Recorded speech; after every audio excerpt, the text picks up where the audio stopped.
दोस्तों आप देख रहे हैं gateway to NET official YouTube channel, जहां पे हम यूसी नेट एग्जाम के लिए और गेट एग्जाम्स के लिए कंप्यूटर साइंस सब्जेक्ट को पढ़ते हैं और आसानी से हर एक टॉपिक को हम समझते हैं। आज का जो मेरा ये टॉपिक होने वाला है वो है डिकोडर। आज के इस लेक्चर में हम पढ़ेंगे डिकोडर क्या होता है, डिकोडर कैसे वर्क करता है, इसके क्या एप्लीकेशन एरियाज हैं, क्या इसके एडवांटेज हैं और क्या डिसएडवांटेज हैं। कुल मिला के ये सारे चीज आज के इस लेक्चर में हम पढ़ने वाले हैं। चलिए बिना वक्त गवाए आज का लेक्चर अब हम स्टार्ट करते हैं।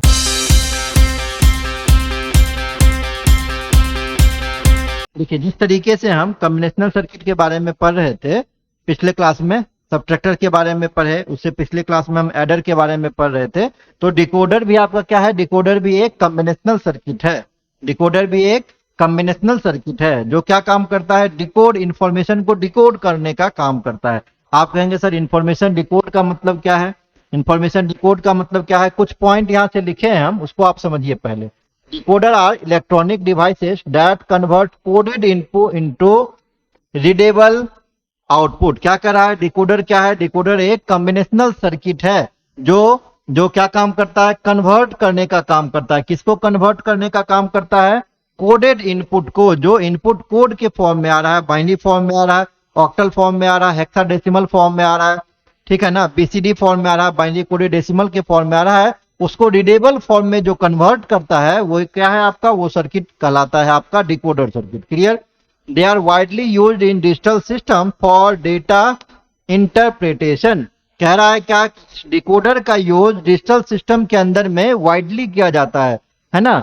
हर एक जगह पे इसका डिकोडर का हम यूज करते हैं। क्यों यूज करते हैं, क्योंकि डिकोडर क्या करता है, डिकोडर इंफॉर्मेशन को डिकोड करने का काम करता है। एक बार फिर से हम रिपीट करते हैं, डिकोडर क्या है, डिकोडर एक कॉम्बिनेशनल सर्किट है। डिकोडर एक कॉम्बिनेशनल सर्किट है जो इनपुट को, इंफॉर्मेशन को क्या करता है, डिकोड करने का, रीडेबल फॉर्मेट में कन्वर्ट करने का काम करता है। ठीक है ना, ये डिकोडर है आपका। अब इसमें देखिए थर्ड पॉइंट क्या है, understanding decoder is essential for designing और efficient computation and control system.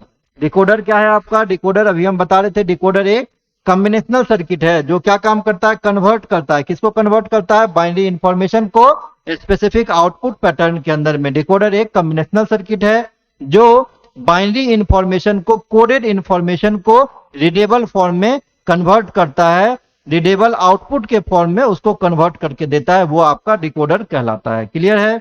अब देखिए यहां से दूसरा पॉइंट क्या लिखे हैं, typically it has multiple input line and multiple output line. Decoder के अंदर में इनपुट का भी मल्टीपल इनपुट्स हो सकता है और आउटपुट आप भी आपका मल्टीपल यहां से हो सकता है। जनरली होता क्या है, अगर आप n इनपुट लाइन प्रोड्यूस करेंगे, पावर n आउटपुट लाइन यहां से डिकोडर प्रोड्यूस करता है। जैसे यहां से अगर आप 2 इनपुट देंगे तो आउटपुट होगा 2 का पावर 2, 4 आउटपुट होगा, और इसको हम किस नाम से जानते हैं, 2 into 4 डिकोडर के नाम से जानते हैं। अगर हम यहाँ से 3 इनपुट मान लीजिए देते हैं तो आउटपुट कितना निकलेगा, 2 की पावर 3, 8 निकलेगा। तो डिकोडर कितना हो जाएगा, 3 into 8 डिकोडर के नाम से जानते हैं इसको। क्लियर। तो डिकोडर में इनपुट लाइन कितना होगा, आउटपुट कितना होगा, इसका कोई एक फिक्स्ड क्राइटेरिया नहीं है। चलिए रूल क्या है, अगर यहाँ से n इनपुट लाइन को हम प्रोड्यूस करेंगे, n इनपुट लाइन को प्रोड्यूस करेंगे तो 2 की पावर n आउटपुट लाइन ये जनरेट करके देगा। अगर n के बदले हम वेरिएबल 2 रख लेते हैं तो आउटपुट 2 की पावर 2 4 हो जाएगा। उस केस में 2 into 4 डिकोडर कहते हैं। क्लियर। ये 2 क्या है, ये इनपुट के लिए यूज कर रहे हैं, 4 क्या है, ये आउटपुट के लिए यूज कर रहे हैं। उसी तरीके से अगर n का वैल्यू हम 3 दे देंगे तो आउटपुट कितना हो जाएगा, 8 हो जाएगा। तो उसको 3 into 8 डिकोडर के नाम से हम जानते हैं।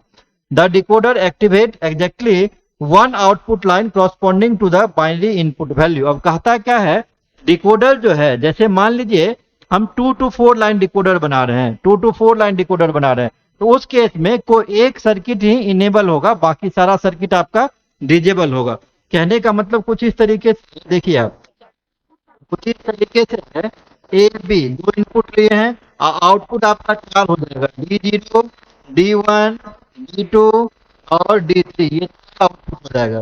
तो 0 0 0 1 1 0 1 1, ये 4 कॉम्बिनेशन बनेगा। अब इसमें क्या करेंगे, एक के लिए किसी एक को इनेबल करेंगे, बाकी सारा डिजेबल रहेगा। 0 1 में जैसे सेकेंड को इनेबल कर देते हैं, बाकी सारा डिजेबल हो जाएगा।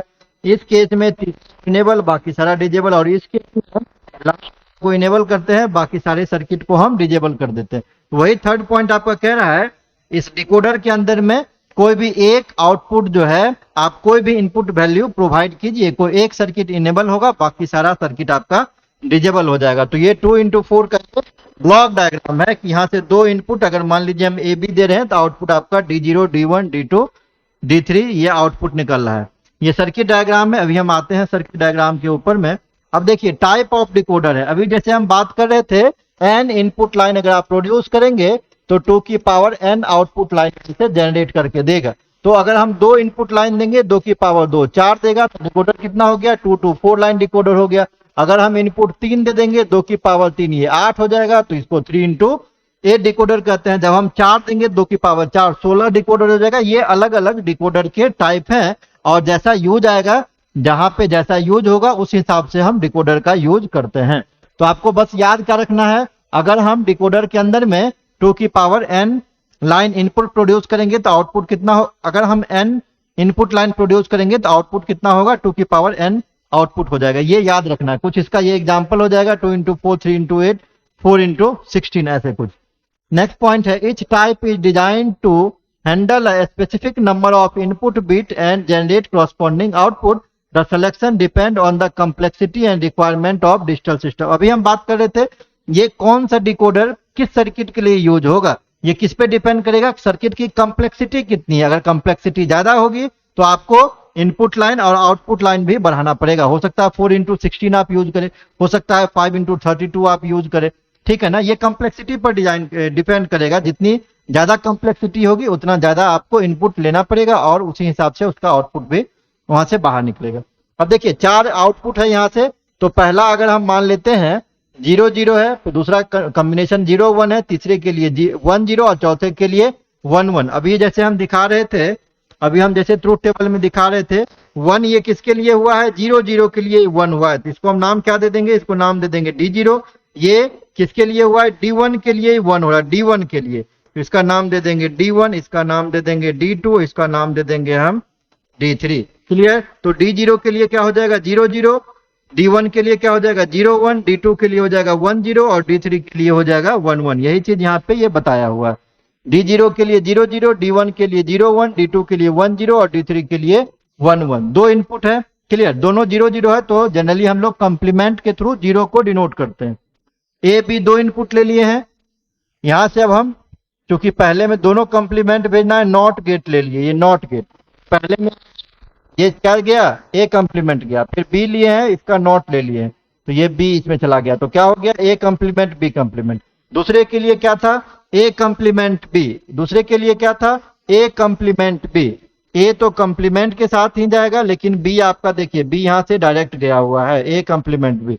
तीसरे के लिए क्या हो जाएगा ए बी कंप्लीमेंट, ए आपका देखिए यहां से डायरेक्ट गया है, ये है आपका ए, ये है आपका ए, और ये क्या है B complement, B not gate के साथ गया। चौथे गेट के लिए क्या होगा, ए भी डायरेक्ट जाएगा और बी भी डायरेक्ट जाएगा। ये ए बी कॉम्बिनेशन है, यही बाहर आपका आया है 1 1। अगर आप इसको कैलकुलेट करेंगे डेसिमल वैल्यू इसका 3 हो जाएगा। क्लियर। अब यहां से अगला पॉइंट है working principle of decoder. Decoder काम कैसे करता है। ये फिगर ऑलमोस्ट सेम ही हम लिए हुए, ऑलमोस्ट क्या ये सेम ही लिए हुए हैं। ये आपका ब्लॉक डायग्राम है और ये डिकोडर का लॉजिक डायग्राम है। वर्किंग प्रिंसिपल क्या कहता है, decoder interpret binary input signal to select a particular output line. अभी हम बात कर रहे थे डिकोडर के अंदर में आप कोई भी इनपुट देंगे तो कोई एक ही आउटपुट लाइन एक्टिव स्टेट में होगा, बाकी सारा आउटपुट लाइन आपका डीएक्टिव स्टेट में होगा। ये पहला पॉइंट बता रहा है। They use logic gate such as and or and not to implement their function.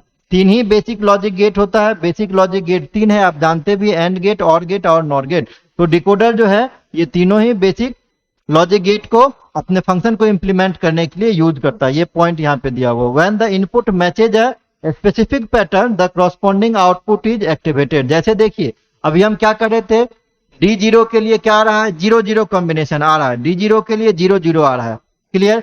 तो जब भी 0 0 आएगा वो D0 वाले गेट को एक्टिव कर देगा। अगर इनपुट मान लीजिए 1 0 आएगा तो ऑटोमेटिकली क्या करेगा D2 गेट एक्टिव हो जाएगा, बाकी सारा इनएक्टिव स्टेट में चला जाएगा। अगर इनपुट आपका 1 1 आ रहा है तो D3 गेट जो है वो डायरेक्टली आपका क्या हो जाएगा एक्टिव स्टेट में जाएगा और बाकी सारा इनएक्टिव स्टेट में चला जाएगा। क्लियर। नेक्स्ट एप्लीकेशन कहाँ कहाँ डिकोडर को हम यूज करते हैं। Decoder are used in memory address decoding to select specific memory location. जैसे आप कोई भी फाइल सेव करते हैं या डायरेक्ट मेमोरी एक्सेस यूज करते हैं, तो उस केस में क्या होता है, कोई भी फाइल आप जब हार्ड डिस्क के अंदर में सेव करते हैं तो उसका लोकेशन कैसे ट्रैक होगा, लोकेशन कैसे डिसाइड करता है ऑपरेटिंग सिस्टम कि किस लोकेशन पे ये जाना चाहिए। उस केस में हम डिकोडर का यूज करते हैं उस पर्टिकुलर वेरिएबल के एड्रेस को असाइन करने के लिए, वेरिएबल के एड्रेस को स्पेसिफाई करने के लिए डिकोडर का यूज किया जाता है। तो आप कह सकते हैं कि मेमोरी एलोकेशन के केस में हम मेमोरी एलोकेशन के केस में जहां पे हम मेमोरी को एलोकेट करते हैं वहां हम डिकोडर का यूज करते हैं।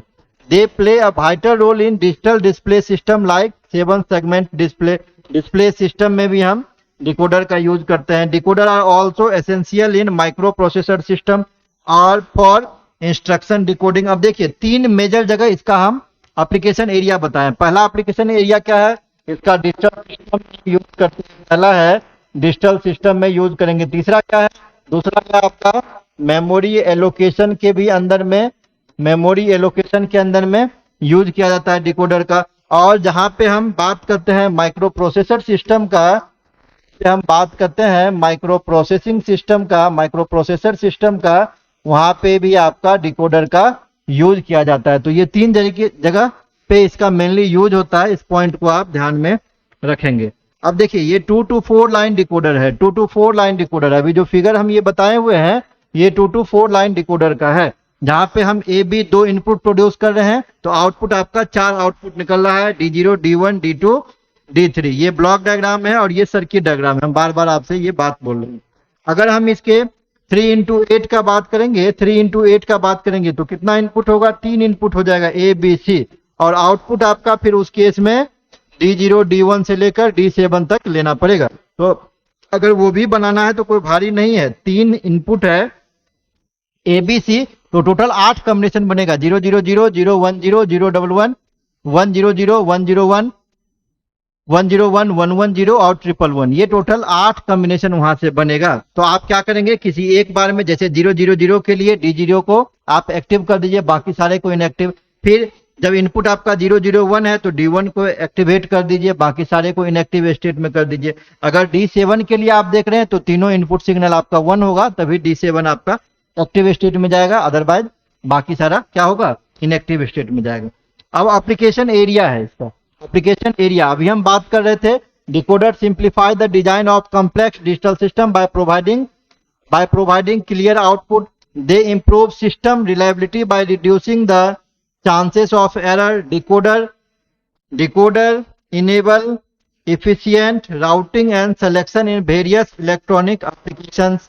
क्लियर। तो डिकोडर का अगर एप्लीकेशन एरिया पूछा जाएगा, अभी हम जस्ट बात कर रहे थे, डिकोडर का मेनली 3 जगह पे यूज किया जाता है, मेमोरी एलोकेशन के अंदर में, डिजिटल सिस्टम के अंदर में और माइक्रो प्रोसेसर सिस्टम के अंदर में हम डिकोडर का यूज करते हैं। ये इसके एप्लीकेशन एरिया या एडवांटेज के तौर पे आप उसको ले सकते हैं। लेकिन लिमिटेशन क्या है डिकोडर का, डिकोडर कहाँ फेल हो जाएगा, as input size increases the complexity and cost of decoder grow exponentially. क्यों कह रहा है ऐसा बात, क्योंकि यहाँ n इनपुट लाइन 2 की पावर n क्या है, आउटपुट लाइन है, 2 3 ठीक है, लेकिन मगर मान लीजिए 8 इनपुट देंगे तो कितना हो जाएगा, 2 की पावर 8 आउटपुट लाइन, कम्प्लेक्सिटी बहुत ज्यादा हो जाएगी। अगर हम यहाँ से 10 इनपुट लाइन लेंगे, 2 की पावर 10 आउटपुट लाइन, कम्प्लेक्सिटी बहुत ज्यादा हो जाएगी। उस केस में डिकोडर जो सर्किट जो है आपका, वो डिकोडर सर्किट फेल हो जाएगा। नेक्स्ट पॉइंट क्या है, decoder can introduce propagation display affecting system speed. They are limited to a specific function and may require additional component for extended feature। Decoder के पास जो फीचर होता है वो लिमिटेड फीचर होता है, अगर उससे ज्यादा अगर आपको यूज करना है, मोर फंक्शनलिटी के लिए यूज करना है, तो आपको दूसरा कोई सर्किट यूज करना पड़ेगा, क्योंकि उस केस में डिकोडर जो है ये आपका फेल हो जाएगा। तो ये कुछ इसका लिमिटेशन है डिकोडर सर्किट का। क्लियर। आई थिंक आपको ये लेक्चर पूरा समझ में आया होगा। एक एक पॉइंट को अगर आप ध्यान से देखेंगे, वीडियो पॉज करके समझेंगे, एक एक पॉइंट को आप नोट करेंगे, तो जरूर आपको समझ में मेरा लेक्चर आएगा। बहुत भारी भी नहीं है, डिकोडर छोटा सा टॉपिक है, बहुत वैसा कोई कॉम्प्लेक्स है नहीं। एग्जाम में अगर बात करेंगे तो एग्जाम में भी कभी कभार 1-2 क्वेश्चन पूछता है, अदरवाइज क्वेश्चन यहाँ से नहीं आता है। ये बेसिक आपको बिल्डिंग बनाने का रास्ता है, कंप्यूटर आर्किटेक्चर का बेसिक चीज अभी हम बता रहे हैं, जिसके लिए ये सारे चीज को आपको सीखना पड़ेगा। आगे के टॉपिक को समझने के लिए ये सारा चीज स्टेप बाय स्टेप आपको सीखना ही पड़ेगा। मेरा लेक्चर अगर आपको अच्छा लग रहा हो तो प्लीज चैनल को लाइक एंड सब्सक्राइब जरूर करके जाएं। मिलते हैं एक नए लेक्चर के साथ अगले क्लास में। Thank you.